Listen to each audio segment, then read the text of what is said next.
Friends, welcome back to our channel. और आज हम लेकर आ रहे हैं आपके लिए डिसोल्यूशन ऑफ पार्टनरशिप फॉर्म पर एक न्यूमेरिकल, सो दैट कि हम समझ सकें कि इस चैप्टर को किस तरीके से एग्जाम में सॉल्व करना है। पिछली वीडियो में मैंने आपको डिसोल्यूशन से रिलेटेड पूरे चैप्टर से पूरी थीम पर एक पूरा परफॉर्मा आपको एक्सप्लेन किया था, सो दैट कि आपको पूरी तरह समझ में आ जाए। और आज आपको और अच्छी तरह समझ में आ जाएगा। इस न्यूमेरिकल के थ्रू हम इसको पूरा समझ पाते हैं। ठीक है, तो क्या है हमारा न्यूमेरिकल, स्टार्ट करते हैं। क्या कह रहा है क्वेश्चन के अंदर? वो कहता है क्वेश्चन के अंदर कि एक्स वाई जेड तीन पार्टनर है। ओके, फर्म में है हमारे पास तीन पार्टनर, उनका रेशियो दिया हुआ है 3:1। यानी क्वेश्चन को स्टार्ट करते ही आपको पार्टनर्स कैपिटल अकाउंट जैसे बनाना है तो स्टार्टिंग में ही लिख देंगे आप 3:1 का ratio. Next, following was the balance sheet. इसके बाद हमें एक बैलेंस शीट दी है, यानी कि अगर आप एक क्वेश्चन को बिल्कुल परफेक्ट करना चाहते हैं, यानी कि उसमें रियलाइजेशन अकाउंट भी मेंटेन करना चाहते हैं, पार्टनर्स कैपिटल अकाउंट भी पूरे बनाना चाहते हैं, और कैश और बैंक अकाउंट के थ्रू आप उस क्वेश्चन को पूरा मैच भी करना चाहते हैं, तो हमें एक बैलेंस शीट ही चाहिए मेरे बच्चा। ठीक है, तो बैलेंस शीट दी है क्वेश्चन में, तो इसके अकॉर्डिंग हम क्वेश्चन सॉल्व कर सकते हैं। एक बैलेंस शीट दी है और बैलेंस शीट के बाद क्या दिया है? Following transactions took place. X took over the investment। जो X है हमारी इन्वेस्टमेंट को लेकर चला गया है 25% ज्यादा कीमत पर। जो Y है वो डेटर्स को ले गया है 5,000 रुपए वाले डेटर 4,000 रुपए में, और रिमेनिंग डेटर्स अपनी बुक वैल्यू के 75% पर रियलाइज हो रहे हैं। स्टॉक 59,000 में सेल कर दिया है और प्लांट 40 में सेल कर दिया है। तो एक क्वेश्चन है, इसमें कोई ज्यादा स्पेशल नहीं है। क्वेश्चन को आप प्रॉपरली पढ़िए कि क्वेश्चन में क्या क्या गिवन है क्वेश्चन में। नेक्स्ट, एक्सपेंसेस दिए हुए हैं रियलाइजेशन के 1,000 रुपए। It is found that there is a liability 8,000 की लायबिलिटी है डैमेज की। ये नहीं मतलब हमारे पास बैलेंस शीट में नहीं थी ये एक्चुअली एक लायबिलिटी थी, कहीं कंटिजेंट होगी, अब मैच्योर हो गई। तो 8,000 रुपए जिसके हमें पे करने पड़ेंगे।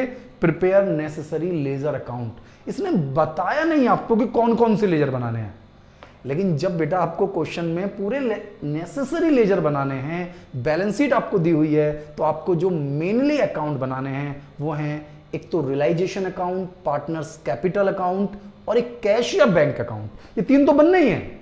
अब डिपेंड करता है लोन अकाउंट पर कि अगर किसी पार्टनर ने लोन दिया है तो लोन अकाउंट बन सकता है, लेकिन पार्टनर के लोन अकाउंट को बनाने का जो कंसेप्ट एक्चुअली में होता है, तो क्वेश्चन में स्पेशली पूछे या फिर लोन की वैल्यू आप कम या ज्यादा पे कर रहे हो तो आप लोन अकाउंट बनाइए, वरना लोन अकाउंट बनाने का कोई रोल है नहीं, आप डायरेक्टली पे कर दीजिए, डायरेक्टली पे कर दीजिए। तो मैं स्टार्टिंग से क्वेश्चन को पढ़ रहा हूं कि क्वेश्चन में क्या है।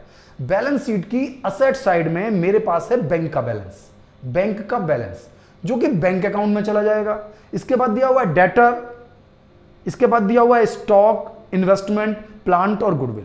ये चारों की चारों असेट्स आपको रियलाइजेशन अकाउंट के डेबिट साइड में दिखेंगी। देखिए, अगर आपको ये थोड़ा क्वेश्चन कम समझ में आ रहा हो तो आप मेरी पिछली वीडियो देखिए, जो इससे पिछली वीडियो है जिसमें मैंने पूरा रियलाइजेशन अकाउंट आपको पूरी तरह समझाया है। Realisation, capital account, cash, bank और लोन अकाउंट तीनों को पूरा समझाया है विद जर्नल एंट्रीज। यानी कि उस अकेली वीडियो से आप इस पूरे चैप्टर को समझ सकते हैं। आज हम उस पर बेस्ड एक न्यूमेरिकल लेकर आ रहे हैं, सो दैट कि आपको हर बात समझ में आ जाए, कंसेप्चुअल समझ में आ जाए। प्रैक्टिकल जब तक नहीं करेंगे कुछ ज्यादा अच्छा समझ में नहीं आएगा ना, इसलिए। ठीक है, तो हम एक दो न्यूमेरिकल करेंगे तो टॉपिक हमें पूरा समझ में आ जाएगा। तो सबसे पहले जो मैंने सिखाया था उसमें आपको बताया था कि पहले आप असेट साइड में जाइए, चेक कीजिए कि कौन कौन सी असेट्स हैं जो रियलाइजेशन में जाएंगी, कौन कौन सी ऐसी असेट्स हैं जो कैश और बैंक में जाएंगी, कौन कौन सी असेट्स हैं जो पार्टनर्स में बटेंगी। क्लियर? तो कैश और बैंक, तो कैश और बैंक अकाउंट में पहुंच जाएगा, और अगर हमारे पास एडवर्टीजमेंट सस्पेंस है, पीएल है, तो पार्टनर्स में बट जाएगा। और ये आपको हमेशा ध्यान रखना चाहिए कि असेट साइड की कोई भी चीज कहीं भी आनी है तो वो डेबिट में ही आनी है, किसी भी अकाउंट के क्रेडिट में नहीं आएगी। इसी तरह से लायबिलिटी की कोई भी चीज किसी भी अकाउंट में आप ट्रांसफर करेंगे तो क्रेडिट में ही आएगी, डेबिट में नहीं आएगी। ये आप लगातार ध्यान देते चले जाएं, तो इससे आपका क्वेश्चन कभी गलत ही नहीं होगा। एक अकाउंट से दूसरे अकाउंट में जाएंगे तो क्रॉस होकर जाएंगे, पढ़ते हैं ना, इस अकाउंट से दूसरे अकाउंट में जाएंगे तो डेबिट से क्रेडिट में जाना होगा, क्रेडिट से डेबिट में जाना होगा। कुछ बेसिक चीजों को अगर हम सीख लेते हैं तो क्वेश्चन हमारा इजीली सॉल्व हो जाता है। ठीक है बेटा, तो केवल एक बैंक बैलेंस तो पहुंचा बैंक में, बाकी सब असेट्स में, यानी रियलाइजेशन अकाउंट के डेबिट में। इधर क्रेडिटर्स हैं, मिसेज एक्स लोन है और पार्टनर का लोन है। स्पेशली ध्यान देना है, पार्टनर का लोन आपको रियलाइजेशन अकाउंट में नहीं लिखना है, पार्टनर का लोन आपको डायरेक्टली पे करना है। देखिए नीचे की इंफॉर्मेशन मैंने पढ़ ली थी, कोई इंफॉर्मेशन लोन के बारे में नहीं दी है, तो आप डायरेक्टली सीधा पे कर दीजिए, ठीक है। तो कैश अकाउंट या बैंक अकाउंट के बाई साइड में, ये तो पता है ना, कैश अकाउंट डेबिट साइड में पैसा आता है और क्रेडिट साइड में पैसा जाता है, क्लियर है ना। और बाकी मैंने आपको बताया भी था कि जो भी चीजें असेट्स में है, जो भी चीजें असेट्स में है उनका आपको कलेक्शन होना है, और जो लायबिलिटी है उनका पेमेंट होना है। असेट्स की चीज डेबिट होती है तो हर अकाउंट के डेबिट में ही आएंगी, और क्रेडिट और लायबिलिटी क्रेडिट है तो क्रेडिट में ही आएंगी। तो लोन अकाउंट कहां जाएगा? कैश अकाउंट के क्रेडिट में, ठीक है ना। तो बिल्कुल सिस्टम से आप क्वेश्चन को समझिए, सो दैट कि आपको कभी कोई प्रॉब्लम हो ही ना, ठीक है। क्वेश्चन पूरी तरह पढ़ लिया हमने, यानी क्वेश्चन में एक्स का लोन सीधा पेमेंट कर देंगे, वर्क्समैन कंपनसेशन रिजर्व कोई लायबिलिटी नहीं दी हुई है इसलिए इसको बांट देंगे, इन्वेस्टमेंट फ्लक्चुएशन फंड चाहे इस पर अंदर कोई लायबिलिटी हो या ना हो इसको हम रियलाइजेशन अकाउंट में ही लिखते हैं, ठीक है। और कोई इंफॉर्मेशन नहीं होने पर हम इसका कुछ नहीं करते, केवल और केवल रियलाइजेशन अकाउंट के क्रेडिट में लिखकर छोड़ देते हैं। इसके बाद है कैपिटल, जो कि कैपिटल अकाउंट में आएगी। यानी क्वेश्चन को यदि आप थोड़ा सा समझ पाए हो तो क्वेश्चन पूरा पूरा क्लियर है। हमें एक दो चीजें हैं जिनको आपको ध्यान देना है, यानी अगर आपने एक बार बैलेंस शीट खाली कर ली, सारी वैल्यूज अपने अपने प्लेस पर अगर आपने मेंशन कर दी, तो फिर आपके पास सीधा सीधा है कि इन्वेस्टमेंट एक्स के अकाउंट में ट्रांसफर कर देंगे, सेल करने की बजाय एक्स के अकाउंट में 25% एक्स्ट्रा कीमत पर। जो डेटर्स हैं, जो 4000 वाले 5 वाले हैं, वो 4 में वाई ले गया है, और जो बचे हुए डेटर्स हैं यानी कि जितने भी डेटर्स बचेंगे उनका 75% मिल जाएगा। स्टॉक 59, प्लांट 40 डायरेक्ट सेल हुआ है, एक्सपेंसेस 1000 के हैं, वो सीधा हम पे करके दिखा देंगे, और 8000 की लायबिलिटी है जो हमें पे करनी है, ठीक है। क्वेश्चन पूरी तरह समझ लिया। अब हम रियलाइजेशन अकाउंट, कैपिटल अकाउंट और कैश या बैंक अकाउंट को प्रिपेयर कर लेते हैं, ठीक है। तो सबसे पहले स्टार्ट कर लेते हैं, स्टार्ट पहले या बाद में नहीं करना है हमें। अगर हमसे वो सारे लेजर पूछ रहा है ना, तो मैं आपको एक लॉजिक बताता हूं कि हमेशा जितने लेजर वो बनवाना चाहता है वो सारे एक साथ बना लीजिए। एग्जाम में आप इस तरह के लिए एक ऐसा पेज अडॉप्ट कीजिए जिसमें मतलब ना लेफ्ट राइट दोनों पेज सामने है ना, इन फ्रंट हो, कि आप इस साइड इस पेज पर भी लिख सकें, इस पेज पर भी। ये बोर्ड एग्जाम के लिए सबसे अच्छी क्वालिटी होती है। आप घर पर भी कोई क्वेश्चन सॉल्व कीजिए, अगर आप पेज पलटकर सॉल्यूशन करेंगे तो मिस्टेक हो जाएगी, ठीक है ना। इन फ्रंट पूरा क्वेश्चन पूरे एक 2 पेज ले लीजिए, बिल्कुल आमने सामने के, उसी पर बड़े क्वेश्चन सॉल्व करने चाहिए, और जो पेज छूट जाता है उस पर छोटे क्वेश्चन सॉल्व कर लीजिए, ठीक है ना। तो इससे आपका क्वेश्चन कभी गलत नहीं होगा, जैसे मैंने किया है। Realisation account, partners capital account और बैंक अकाउंट, तीनों चीजें एक साथ लिखी हैं। अब इसमें क्या क्या चीज थी? सबसे पहले मैंने आपसे कहा असेट साइड। असेट साइड में क्या था? बैंक का बैलेंस। तो देखिए मैंने बैंक का बैलेंस आपको यहां लिखा है 1000 रुपए, बैलेंस शीट खाली कर रहा हूं मैं, और बाकी सभी चीजें असेट्स थी मेरी। गुडविल भी जो मैं आपको बार बार बताता हूं कि टेंजेबल असेट्स हो चाहे इंटेंजेबल हो, सभी आएंगी इसमें, सभी को बिल्कुल सीक्वेंस में लिखा है मैंने, कोई भी असेट्स एस्केप नहीं किए बेटा मैंने, सारी असेट्स, चाहे वो डेटर हैं। डेटर्स हमारे पास कितने के थे? 15,000 रुपए के डेटर्स थे, 1000 रुपए का प्रोविजन था, बैलेंस शीट में थे 14,000, लेकिन लिखने हैं पूरे 15, और जो 1000 का प्रोविजन है वो बाई साइड में। मैच कर गई बात। ये बैलेंस शीट को एक एक करके अमाउंट सारा खाली कर रहा हूं मैं, और बाकी सारी असेट्स तो मैंने बिल्कुल सेम टू सेम जो कीमत बुक में लिखी हुई थी वो सेम टू सेम लिखी, यानी हर वैल्यू मैं आपको मैच करा रहा हूं बिल्कुल आसानी से। बैलेंस शीट खाली की, बैंक को बैंक में लिख दिया, इसके अलावा जितनी भी असेट्स थी मैंने यहां लिख दी। एक प्रोविजन था जो अगेंस्ट डेटर में से माइनस हो रहा है, इसलिए फुल वैल्यू डेटर की आपको यहां लिखनी है, 14 नहीं लिखना है। क्वेश्चन पढ़ लेना, बार बार रिवाइंड करके पढ़ लेना। 15 और 1000 का प्रोविजन है, क्लियर। लायबिलिटी साइड आ जाइए। लायबिलिटी साइड एक तो है मेरे पास कैपिटल, क्या है? कैपिटल, जो मैं कैपिटल अकाउंट में डाल दूंगा, बिल्कुल क्लियर। कोई डेबिट बैलेंस असेट्स में तो है नहीं, लायबिलिटी में है, कैपिटल हो गई, ठीक है। इसके अलावा एक एक्स का लोन है, मतलब मिसेज एक्स का लोन है, और वाई का लोन है। तो ध्यान से देखिए, एक तो है इसके अंदर क्रेडिटर्स, क्वेश्चन पढ़ लीजिए बार बार, एक है मिसेज एक्स लोन और एक है मिस्टर वाई का लोन। मैंने आपसे कहा था कि वाई के लोन का डायरेक्ट पेमेंट, यानी कि सीधा बैंक अकाउंट, लोन का डायरेक्ट पेमेंट, यानी कि जो लोन है वो भी एक्स का ही है, यानी इसका मतलब एक्स की वाइफ का भी लोन है और एक्स का खुद का भी लोन है। देखिए मैंने आपसे जो समझा रहा हूं उस पॉइंट को मिस्टेक नहीं करना है। यानी क्वेश्चन के अंदर हमें यहां पर जो हम लिख रहे हैं पार्टनर्स के अलावा, एक्सेप्ट पार्टनर, कोई भी लोन है यहीं लिखे जाएंगे। पार्टनर का लोन डायरेक्ट पेमेंट होगा या फिर लोन अकाउंट बनाकर, लेकिन होगा डायरेक्ट पेमेंट ही, यहां से नहीं जाएगा। इसके अलावा इसमें क्या दिया हुआ था, इसके अलावा दिया हुआ था इन्वेस्टमेंट फ्लक्चुएशन रिजर्व, एक दिया हुआ था वर्क्समैन कंपनसेशन रिजर्व। जब कोई लायबिलिटी नहीं है तो हम इसे बांट देते हैं। ये देखिए दो चीजें आ गई मेरे पास, यानी कैपिटल अकाउंट में लायबिलिटी साइड से दो चीजें आई, एक तो कैपिटल का बैलेंस, दूसरा reserve, workmen compensation reserve. Okay, थी कितनी चीजें, एक था क्रेडिटर्स, एक था मिसेज एक्स लोन, एक था एक्स का लोन। एक्स का लोन डायरेक्ट पे हो गया, बाकी लायबिलिटी मैंने यहां लिख दी है। और एक था investment fluctuation fund. Investment fluctuation fund केवल लिखना है, उसके बाद इसका कुछ नहीं करना है। यानी पूरी की पूरी बैलेंस शीट मेरी खाली हो गई है। बैलेंस शीट खाली होने के बाद अब हमारे पास एडजस्टमेंट है। एडजस्टमेंट में वो जैसे जैसे कहेगा हम वैसे वैसे क्वेश्चन सॉल्व करेंगे। तो इन्होंने मुझसे कहा था कि जो इन्वेस्टमेंट है, कहा था ना कि जो इन्वेस्टमेंट है उसे ले गए मिस्टर एक्स। तो ये जितनी भी असेट्स हैं मैंने यहां आकर सेल करनी है। बिल्कुल बिल्कुल स्पष्ट कीजिए, क्लियर। जितनी भी असेट्स हैं, चाहे वो यहां हैं चाहे वो नहीं है, ध्यान भी रखना, चाहे वो असेट्स रिकॉर्डेड हैं चाहे अनरिकॉर्डेड हैं। अगर कोई अनरिकॉर्डेड असेट्स भी है और मैं उसे सेल कर रहा हूं तो यहीं आएगी, कोई पार्टनर लेगा तो भी यहीं आएगी। तो मेरे पास यहां पर जो असेट्स थी मैं उन्हें बेच रहा हूं। तो इसमें से एक असेट्स जिसका नाम है इन्वेस्टमेंट, इसे कौन ले गया, एक्स। ऐसे नहीं ले गया, उसने कहा था कि जो इन्वेस्टमेंट है उसको 25% ज्यादा वैल्यू पर ले गया। 20 की तो वैल्यू है ही है, 20,000 का 25%, 5,000 रुपए जोड़ दिए, 25,000 हो गया, यानी इन्वेस्टमेंट बिक गया। एक था कि 5,000 रुपए के डेटर 4,000 रुपए में वाई ले गया।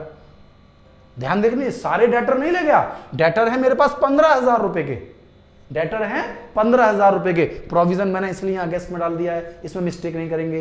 बच्चे कहेंगे सर 14 ही डाल दें तब भी आंसर आ जाएगा। हाँ आ तो जाता है नॉर्मली, लेकिन कुछ क्वेश्चंस में जब कैलकुलेशन गलत होगी तो फिर नहीं आएगा। जैसे इसी क्वेश्चन में नहीं आएगा, अगर आप इस क्वेश्चन में 15 की जगह 14 डाल देंगे तो आंसर नहीं आएगा, क्योंकि ये इसी ट्रैक पर लिया है मैंने। तो 15 में से 5,000 के डेटर, तो 4,000 रुपए में वाई ले गया, तो वाई के अकाउंट में ट्रांसफर कर दिए मैंने ये पैसे। क्लियर है। अब मेरे पास कितने के डेटर बचे, 15 में से 5 के डेटर कम हो गए, बचे डेटर 10 के। अब 10,000 वाले डेटर मैंने यहां कितने हैं, 25% कम, 75% वैल्यू लिखा था ना, 75% वैल्यू में रियलाइज हुए, यानी कि डेटर्स बाकी 10,000 के 7,500 में हुए। मिल गई मिस्टेक। तो ये सब बैंक अकाउंट में, किसमें, बैंक अकाउंट। कोई भी असेट्स में कलेक्ट करूंगा, कोई भी पैसा कलेक्ट करूंगा तो बैंक का ही नाम आएगा। नाम आप बदलेंगे नहीं, चेंज नहीं करेंगे, कंफ्यूज करेगा, कुछ भी करे, कैसे एंट्री पास करे, सीधा हमेशा एक ही एंट्री बनेगी, bank account debit to realisation. किसी भी असेट्स के सोल्ड होने पर एक ही एंट्री बनेगी, चाहे वो रिकॉर्डेड है चाहे वो अनरिकॉर्डेड है, चाहे वो कोई सी भी असेट्स क्यों ना हो, all the assets same entry, bank account debit to realisation. Clear हो गया। इसके बाद स्टॉक हमने सेल कर दिया 59 में, और इसके बाद प्लांट था मेरा, वो मैंने बेचा 40,000 रुपए में। और गुडविल के लिए क्वेश्चन में कुछ भी नहीं कहा है। देख रहे हैं आप सारी असेट्स, डेटर का कलेक्शन करा दिया, स्टॉक का करा दिया, इन्वेस्टमेंट का करा दिया, प्लांट का करा दिया। गुडविल के लिए कुछ नहीं कहा है, और गुडविल के लिए कुछ नहीं कहता है तो हम ये एज्यूम कर लेते हैं कि गुडविल की कोई कीमत नहीं है। ठीक है, लेकिन लिखना है यहाँ पर, इसका मतलब ये नहीं गुडविल आप असेट्स में नहीं लिखेंगे, लिखेंगे चाहे टेंजेबल हो चाहे इंटेंजेबल हो, सभी असेट्स लिखेंगे। तो मेरे पास इधर से सारी लायबिलिटी, सारी असेट्स खत्म हो गई। अब मैं लायबिलिटीज का पेमेंट करता हूं। देखिए, प्रोविजंस का कभी पेमेंट नहीं होना है, इन्वेस्टमेंट फ्लक्चुएशन फंड का कभी पेमेंट नहीं होना है। दो लायबिलिटी, क्रेडिटर और मिसेज एक्स लोन। तो क्रेडिटर 18,500 के थे, 18,500 पूरे पेमेंट कर दिए, क्योंकि क्वेश्चन में कुछ कहा नहीं। कुछ नहीं कहेंगे तो लायबिलिटी का पेमेंट जरूर करेंगे। ये मैंने पिछली वीडियो में भी आपको बिल्कुल प्रॉपर तरीके से एक्सप्लेन किया था कि भाई प्रॉपर समझे क्वेश्चन को, सो दैट कि हम गेन कर पाएंगे। ठीक है, तो हमारा जो क्रेडिटर्स हैं वो पूरे 18,500 के, और मिसेज एक्स के लोन की भी कोई इंफॉर्मेशन नहीं है। इसका मतलब इन्हें भी 5,000 रुपए पूरे देने पड़ेंगे, तो इन्हें भी हमने 5,000 रुपए पूरे दिए। ठीक है, इसके अलावा क्वेश्चन में नीचे एक एडजस्टमेंट दी थी कि 1,000 रुपए खर्च हुए। मैंने कहा जितने भी पेमेंट, अब इसमें कंफ्यूज नहीं होना है, कुछ इलस्ट्रेशंस में आप पढ़ेंगे अलग अलग बैंक अकाउंट दिया हुआ है, एक्सपेंसेस के लिए अलग बैंक, उसके लिए एक ही तो बैंक है बेटा, एक ही तो एंट्री बननी है। यानी कि कोई भी पेमेंट चाहे आप क्रेडिटर को कीजिए, एक्सपेंसेस को कीजिए, लोन का कीजिए, एक ही एंट्री बननी है हमेशा। Realisation account debit to bank, realisation expenses pay किए, realisation account debit to bank. Creditors का पेमेंट किया, realisation account debit to bank. Creditor नहीं, किसी का भी मिसेज एक्स का पेमेंट किया, realisation account debit to bank. क्योंकि मेरे लिए तो सारी ट्रांजैक्शन एक ही हेडिंग के अंदर आएंगे, और एक ही हेडिंग में आने का जो फायदा होता है कि हम एक ही हेडिंग को डायरेक्ट ट्रांसफर कर पाएंगे, हमारा क्वेश्चन कभी गलत नहीं होगा। आप जब प्रैक्टिस करेंगे ना मेरे अकॉर्डिंग, जैसे मैं आपको बता रहा हूं, आप देखना आपके आंसर बहुत जल्दी जल्दी मिलेंगे, आपको कोई प्रॉब्लम ही नहीं आने वाली है। तो सारी लायबिलिटी मैंने पेमेंट कर दी, सारी असेट्स का कलेक्शन मैंने कर लिया ना। इसके बाद डेबिट साइड और क्रेडिट साइड दोनों साइड का टोटल लेंगे, ठीक है। क्रेडिट साइड का टोटल ज्यादा है तो डेबिट में आ जाएंगे प्रॉफिट, और डेबिट का ज्यादा है, क्रेडिट का टोटल कम है, तो डिफरेंस आ गया लॉस, जो कि इस क्वेश्चन में आ रहा है 90,000 रुपए, जो मैंने तीनों पार्टनर्स में बांट दिया है। देख लीजिए क्वेश्चन को, इधर का टोटल है 2,57,500, ठीक है, और इधर का है 1,67,500, तो 90,000 का डिफरेंस जो मैंने पार्टनर्स कैपिटल अकाउंट में बांट दिया। ये क्वेश्चन को पहले अब यहां से आगे लेके जाऊंगा मैं। अब देखिए, इसमें ये बैंक है, कलेक्ट हो रहा है, बैंक क्या हो रहा है, कलेक्ट हो रहा है। तो ध्यान से देखिए बैंक में, तो बैंक में हम पॉइंट नंबर 1 डाल देते हैं। पॉइंट नंबर 1 डालने का मतलब ये टोटल मनी मैंने पे की, टोटल मनी पे की, ये 2 में है, तो बैंक अकाउंट में बाई साइड में मुझे चाहिए, ये रही जी 32,500 रुपए। क्लियर। दूसरा मैंने कलेक्शन किया, क्या किया, यहां पर भी अब 2 नंबर हेडिंग 1 नंबर हेडिंग डाल लीजिए ना, इससे कोई कंफ्यूजन नहीं होगा। सारा बैंक का कलेक्शन किया, 1,06,500 पैसे आए, तो देखिए 2 नंबर हेडिंग 1,06,500 रुपए आए। अगर कहीं बैंक है तो बैंक में ट्रांसफर होगी, कैपिटल अकाउंट है तो कैपिटल अकाउंट में ट्रांसफर होगी, 2 है तो बाय में होगी, बाय है तो 2 में होगी। 2 की चीज देखो बाय में है, बाय की चीज 2 में है, तो इधर की साइड से कुछ नहीं है, ये सारी एसेट्स थी, ये पेमेंट हो गया, इस साइड से ये लायबिलिटी थी, ये कलेक्शन हो गया। अब 2 कैपिटल अकाउंट और है, X capital account, Y capital account. Assets लिए ना उन्होंने, तो इनके अकाउंट से पैसा कटेगा। तो देखिए ये दोनों अकाउंट्स कहां जाएंगे, बाय में है ना, तो 2 में, कौन सा अकाउंट, कैपिटल अकाउंट, तो कैपिटल अकाउंट में चले जाइए, कैपिटल अकाउंट में चले जाइए, और इसके लिए नोट नंबर डाल दीजिए 3। तो 3 नंबर नोट मैंने डाला हुआ है यहां पर, और 3 नंबर नोट के थ्रू ये अमाउंट आ रही है 25,000 और 4,000। 25,000 रुपए का तो इन्वेस्टमेंट ले गया एक्स, और 4,000 रुपए के डेटर ले गया वाई। यानी कोई भी पार्टनर किसी भी असेट्स को लेगा तो वो बाई साइड में यहां से 2 में ट्रांसफर हो जाएगी, कोई भी पार्टनर किसी लायबिलिटी को लेगा तो यहां से उसके अकाउंट में ट्रांसफर हो जाएगी। समझ में आ गया बिल्कुल। तो यहां से ट्रांसफर हो गया, ये पूरा कंप्लीट। अब एक है मेरे पास लॉस, बच रहा है ना लॉस, भाई डिफरेंस करके 90 का लॉस है, ये भी तो पार्टनर्स के अकाउंट में जाएगा, तो 4 नंबर से हम इस लॉस को ट्रांसफर कर देंगे। ये भी बाय में है तो 2 में ढूंढिए, 2 में ये रहा, 4 नंबर पर आपका लॉस मिल गया आपको। नहीं, ये सारा पेमेंट साइड में, ये सारा कलेक्शन वाली साइड में, 1,000 का बैलेंस पहले से था ही क्वेश्चन। क्लियर। ये बैलेंस कैपिटल अकाउंट में पहले से था ही था, वर्कमैन कंपनसेशन रिजर्व हमने बांट दिया, ये असेट्स ले गए, ये लॉस हो गया। क्लियर है बिल्कुल क्वेश्चन। ये अकाउंट कंप्लीट हो चुका। इस अकाउंट में देखिए ये दोनों इंफॉर्मेशन जोड़ दी मैंने, 75, 66, 45, 75 में से ये ट्रांजैक्शन असेट्स ले गए, ये लॉस हो गया, दोनों को काट दिया, 5,000 का बैलेंस। इनका टोटल लिया, डिफरेंस कर दिया, 32,000 का बैलेंस। देखो ना 66 और यहाँ कितना है 34, तो 32 का बैलेंस, इधर 45, और इसमें से केवल 15,000 रुपए, क्योंकि इसने कोई असेट्स ली ही नहीं, तो कितने बच गए 30,000 रुपए। यानी कि अब इनका फाइनल हिसाब करना है। क्या है ये मेरे लिए, ये तो बैलेंस ही तो है। अगर आप एडमिशन पढ़ते, रिटायरमेंट पढ़ते, चेंजिंग रेशियो पढ़ते, बाकी कोई और चैप्टर पढ़ते, तो क्या है बैलेंस सीडी। लेकिन यहां पर आप पूरी फर्म ही डिसॉल्व कर रहे हैं, पार्टनर का तो कोई नाम ही नहीं है, अब तो खत्म फर्म। तो फर्म खत्म हो गई मेरे बच्चे, तो क्या करेंगे हम, पेमेंट कर देंगे। तो पेमेंट कर रहे हैं कितना, इन तीनों का पेमेंट कर दें। यानी कि अब एक नई हेडिंग, यानी कि पॉइंट नंबर 5 ले लीजिए, और यहां से ये पेमेंट पहुंच गया वहां पर 5,000, 32,000, 30,000। दिख रहा है आपको, 5,000, 32,000 और 30,000, 5, 32, 30 टू बैंक पेमेंट कर रहा हूं, by X capital, by Y capital, by Z capital. समझ में आ रहा है, बिल्कुल एग्जैक्ट जा रहा है। और ये मैंने एक्स के लोन का पेमेंट किया ही था पहले, और अब इसका और इस साइड का, दोनों साइड का टोटल इक्वल होना चाहिए, तभी आपका रियलाइजेशन का क्वेश्चन पूरी तरह करेक्ट है। दोनों साइड का टोटल इक्वल है 1,07,500, 1,07,500, यानी दोनों साइड मैच कर दी। पूरे क्वेश्चन को हमने मैच किया। जर्नल एंट्री मैंने समझाई आपको। जर्नल एंट्री आप आसानी से कर सकते हैं। रियलाइजेशन है भाई, रियलाइजेशन इस साइड डेबिट होता है, इस साइड क्रेडिट होता है, तो क्लियर है ना सभी को। तो एंट्री बनानी है भाई, रियलाइजेशन अकाउंट डेबिट टू, ये आ गया ना, 2 आ गया। Realisation account debit to debtor, to stock, to investment, to plant, to goodwill, एक एंट्री बन गई। ऐसे इधर ले जाइए इन सब सारी चीजों के लिए।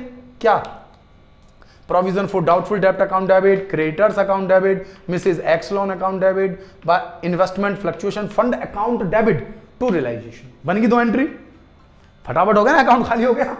इसके बाद ये सारी की सारी मैंने पेमेंट की, तो सारी पेमेंट के लिए एक ही एंट्री बननी है। ये जो मैं आपको बार बार बता रहा हूं, एग्जाम में न्यूमेरिकल आता है, जर्नल एंट्री वो पूछ लेता है। वैसे मैं जर्नल एंट्री के लिए स्पेसिफिक वीडियो बनाकर दूंगा, क्वेश्चन आपको दूंगा बनाकर, लेकिन यहां से आप पूरी एंट्री सीख लीजिए एक ही बार में, जिससे कि वो क्वेश्चन आपको पूरी तरह क्लियर हो। कोई भी पेमेंट आप कर रहे हैं तो वो इसी साइड आएगा, realisation account debit to bank. अलग अलग नहीं लिखना है, एक साथ लिखना है। देखना ना, बाकी सबको मैंने अलग अलग शो किया, इसको एक साथ लिखा है। 32,500 कितना ही पेमेंट करते रहिए, मैं उन सबको इकट्ठा करता रहूंगा और एक एंट्री बनाऊंगा, realisation account debit to bank. Clear? ऐसे इधर bank account debit to realisation हो गया। एक एंट्री, 2 एंट्री, 3 एंट्री, 4 एंट्री और 5वीं एंट्री जो असेट्स लेकर गया है। असेट्स ले गया ना भाई, एक्स भी ले गया, वाई भी ले गया, तो X capital account debit, Y capital account debit to realisation. अब यहां भी देखिए टू रियलाइजेशन है ना, तो पार्टनर्स कैपिटल अकाउंट क्या है? डेबिट। भाई पार्टनर्स कैपिटल अकाउंट बना रहे तो डेबिट टू रियलाइजेशन, जो जितनी असेट्स ले जाएगा उतना ही उसके अकाउंट से पैसा कट जाएगा। और लास्ट में ये लॉस हुआ, रियलाइजेशन क्रेडिट है तो यानी ये डेबिट है, यानी X capital account debit, Y capital account debit, Z capital account debit to realisation. Realisation credit है इस साइड में, तो कितनी एंट्री बनी? 1, 2, 3, 4, 5 और 6। 6 एंट्री बनाते ही नियर अबाउट ये क्वेश्चन पूरा समाप्त होने वाला है। 1 या 2 एंट्री और हैं जो देखता हूं मैं। एक तो हमने कंपनसेशन रिजर्व बांटा था ना भैया, रिजर्व नहीं बांटा सारा आपने, इसकी एंट्री कहां बनाई? इसी से रिलेटेड एंट्री बनेगी ना। बाकी तो सब ट्रांसफर है, ये तो सब ट्रांसफर है, इनकी कोई एंट्री नहीं बननी, लेकिन इसकी बननी है। यानी कि workmen's compensation reserve account debit to X capital, Y capital और टू जेड कैपिटल। ये तो सीख ही लिया होगा हमने, रिटायरमेंट सब पढ़ा है हमने एडमिशन से। भाई पार्टनर्स क्रेडिट और ये सब डेबिट हो गया। अब लास्ट में भाई ये सब तो बैलेंस तो क्लियर हो गया। Total difference partners capital account यानी X capital account debit, Y capital account debit, Z capital account debit to bank. Payment कर दिया भाई, ये सब partners debit to bank. Final payment है ना, ये यहां से पेमेंट नहीं आ रहा है, ये यहां से कैपिटल अकाउंट का पेमेंट है। यही अमाउंट यहां से ट्रांसफर हो जाएंगे, तो इसलिए यहां तो कोई एंट्री बनेगी नहीं। अगर कोई एंट्री बनती है तो वो एक्स के लोन की रह जाती है एंट्री, क्योंकि यहां पर हमने एक्स के लोन को कहीं भी शो नहीं किया है। एक्स का लोन अलग से शो है, तो अलग से है तो अलग ही एंट्री बनानी पड़ेगी। तो एक्स का लोन मैंने डायरेक्ट पे कर दिया, तो X loan account debit to bank account. X का लोन देखिए ना, बैंक अकाउंट क्या है? इधर बैंक अकाउंट क्रेडिट है, इधर बैंक अकाउंट डेबिट है, तो क्रेडिट है तो बैंक तो क्रेडिट हुआ, फिर ये एक्स लोन क्या होगा? डेबिट। तो X loan account debit to bank. थोड़ा सा लेजर से एंट्री बनाने के कंसेप्ट को सीखना है हमें, कि किसी का भी कभी भी बनाना है जो लेजर होता है, इस साइड की अमाउंट सब डेबिट और इस साइड की सब अमाउंट क्रेडिट, यानी इस साइड आकर रियलाइजेशन क्रेडिट और ये सब डेबिट, सारा डेबिट, इधर रियलाइजेशन डेबिट और ये सब क्रेडिट। ऐसे ही पार्टनर्स कैपिटल अकाउंट में ये सब डेबिट, ये सब क्रेडिट, ऐसे ही बैंक में, यानी कि सारा कंसेप्ट एक जैसा ही है। और अब हम मिलते हैं एक नई वीडियो में एक और अच्छे न्यूमेरिकल के साथ। तो आपको ये मेरी वीडियो कैसी लगी? अगर मेरी वीडियो पसंद आ रही है तो ज़्यादा से ज़्यादा इस वीडियो को लाइक करें, अपने दोस्तों के साथ शेयर करें, और यदि आपने अभी तक मेरे चैनल को सब्सक्राइब नहीं किया है तो चैनल को जरूर सब्सक्राइब कर लीजिए। और सबसे इंपॉर्टेंट चीज़, यदि आपने अभी तक बेल आइकन प्रेस नहीं किया है तो बेल आइकन को प्रेस कर लें, जिससे कि मेरी वीडियो की जो लेटेस्ट नोटिफिकेशन है वो आपको लगातार मिलते रहें और कोई भी वीडियो आपकी मिस ना हो। और मिलता हूँ आपसे नेक्स्ट वीडियो में। Thank you.